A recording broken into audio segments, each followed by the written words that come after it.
唔係啊，我真係講呢啲冇用噶啦，其實。唔係，我真係唔明嘅，點解會可以半已經肥咗啦。你聽下小姐姐，講呢啲冇用噶啦。即係姐姐，我啱啱同你計過條數入去嘅咧。我真係唔識噶。好打你一個月好濕啊600係咪？佢一個月俾600你嘅原先。咪600字咯，我就係問下，我真係唔明啊，點解可以半條嘅？你哋話俾我知啊，走。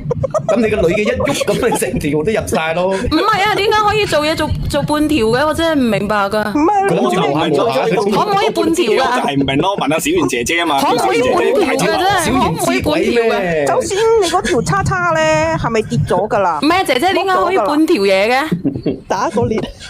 係咯，你解答咗嗰半支嘢嗰個問題先。唔係因為夾住啊，當時我想問你着褲啊着裙嘅先。我問你啊，而家冇着啦。我問你啊，你當時係咪夾住，所以佢係半嘅，一半嘅？呢班人咁壞。就係咯，你係咪夾到好實啊？當時小圓姐姐，我落去先啦，有我當時嘢做。梗係唔願意噶啦，嗰時我都係夾實喺夾得好實咁噶。唔係㗎，唔得㗎，你夾得實係咪會夾實就咩嘅咧？我真係好好奇啊！即係你夾實就會成咗一半嘅啦咩？總之你唔知咩？唔係㗎，我同你講啊，你講大話啦，因為咧你就算你夾實都好，因為咧你係空心嘅。你明唔明啊？我就好似咧擠嗰啲蠔豉嗰啲咩咁啊，擠嗰啲豆嗰啲咩嗰啲蠔油咁樣咧只要我一擠咧我就可以擠嘅，因為你就算你係咪可以咁樣咧？我真係唔明啊！我真係好想知啊！佢空心啊嘛，佢空心嘅，就算你夾實都好，你嗰度都係空嘅，你信唔信啊嗱？唔係啊，你唔願意，人哋半條都入唔到㗎嘛。冇錯啦。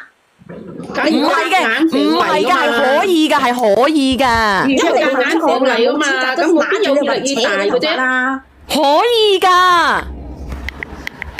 俊仔你講。有啲厭。點解你哋咁中意研究呢啲？可以㗎，有咩理由嘅啫？可以㗎，真係可以㗎。嗱，就算我咁樣夾鳩住，我日整支筆筒，我一樣得嘅啫。哇！你用筆筒啊，咁得？唔係我嘅意思，即係咁講，即係我打個比喻。總之唔自願就永遠都去唔到嗰個位啦。你自己自願嘅姐姐，俾佢磨嘅。我唔係自願㗎，如果係我自願嘅，我又唔會去咁嚟上嚟同你哋講啦。嗱，我話俾你聽啊，落乜鬼啫落？邊個嚟㗎？你阿姨，你又貪人啲燒鴨，又貪人啲600蚊。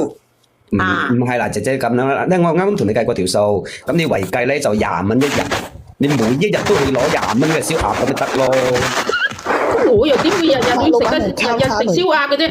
咁佢唔單止有燒鴨，佢仲有叉燒啊之類噶嘛，係咪？我教你攞髀着數啲。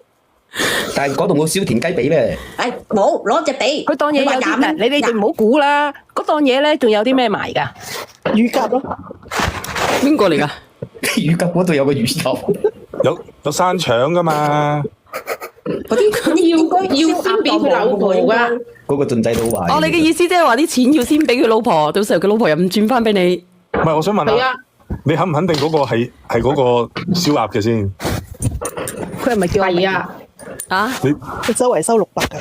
咁會唔會係阿燒鵝㗎？咁佢每個月俾我600啊嘛，咁我去買燒鴨嗰時，佢就唔使俾錢咯。就算俾咗啊，俾咗佢老婆之後，佢都會轉翻俾我㗎。係啊，我想問下你啦。咁咪教你。如果你一路肯定係佢啦，我冇其他人㗎。唔係啊，即係我又想問下你啦。如果你一路都係咁樣買燒鴨食，一路都係唔使錢，你係咪一路都會食佢燒鴨啊？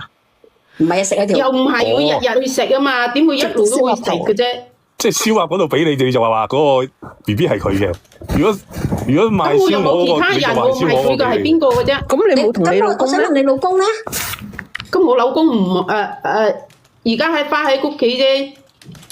咩啊？你講多次？我老公亦喺屋企㗎。喺屋企。咁又你同你老公冇咩㗎？有周公之禮㗎嘛？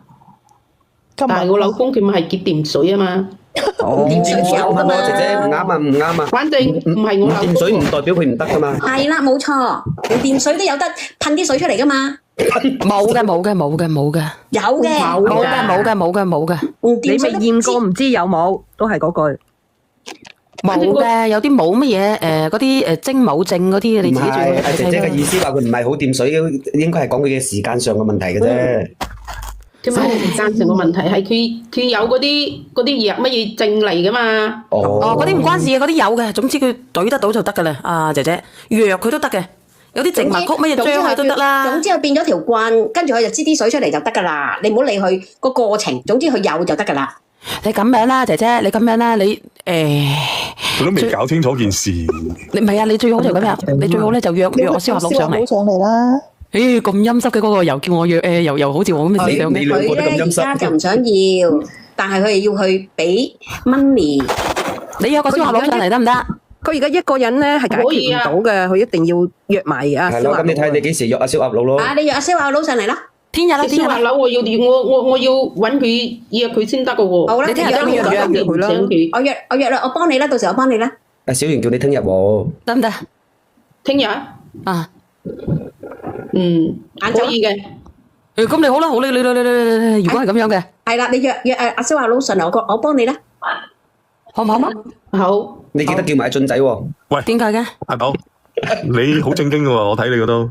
阿俊仔好陰毒嘅。你哋三公婆啫，唔好咁核突啦，咁樣嘅評論啊嗱，阿姐姐，其實我話俾你聽先，講完。我覺得呢度最陰毒，唔係陰毒，最正經嗰個咧係就係小圓。係啊，我真係好多嘢唔懂相反嘅。説話啊，我真係好多嘢唔懂嘅，真係。違心嘅説話，阿俊仔都講得出嘅。我好好奇啊！賣燒鴨嗰個人係咪叫阿明啊？點解嘅？因為我哋呢度有個叫燒鴨明啊。冇呢啲人嘅，冇呢啲人嘅，應該冇嘅。我哋呢度咧，我有個同學都賣燒鴨嘅燒鴨佬。賣真燒鴨都係多數叫阿明啊。唉，好肚餓啊！你講下，我都好想食隻燒鴨啊！咁樣啦，我放你落去啊，姐姐，你睇下你點樣啦，好唔好？送首歌俾你聽聽，好唔好？好啦。好嘅，好嘅。因為你真係得。